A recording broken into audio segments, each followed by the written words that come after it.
Hi லோலோஷன், நான் தான் உங்க தமிழ் பேசுறேன். கேஆர்பி ஒரு டேமுக்கு வந்திருக்கோம். செம்மையா இருக்கு இங்க லொகேஷனு. பார்க்கவே ரொம்ப ஒரு டிஃப்ரெண்டா இருக்கு. ஏன்னா நான் நிறைய டேம் போயிருக்கேன்.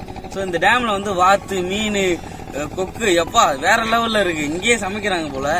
அந்த அளவு வந்து நல்லா இருக்கு. இங்க பார்க்க லொகேஷன் அருமையா இருக்கு. இன்னும் உங்களுக்கு வந்து நிறைய இடம் உங்களுக்கு நான் காட்டுறதுக்கு இன்னைக்கு இருக்கேன். இன்னைக்கு பார்க்க போற இடம் ஃபுல்லாமே வந்து ஒரு வில்லேஜ் பேக் டிராப், ஒரு டேம், ஒரு அழகான கிராமத்துக்கு போக போறேன். அருமையான மக்களை சந்திக்க போறேன். சந்தோஷமான இயற்கை காத்த ரசிக்க போறேன். நான் என்னோட சேர்ந்து இந்த வீடியோல எல்லாம் பார்க்க போறீங்க. லைக் பண்ணுங்க, ஷேர் பண்ணுங்க, கமெண்ட் பண்ணுங்க. அடுத்த ஏதாவது வீலாக் பண்ணணும், இந்த இடத்துக்கு பண்ணணும்னு சொல்லுங்க. அந்த இடத்துக்கு கண்டிப்பா நான் போவேன். ஸோ இது என்னுடைய ஃபர்ஸ்ட் முயற்சி. நீங்க எல்லாரும் சப்போர்ட் பண்ணுவீங்கன்னு நினைக்கிறேன்.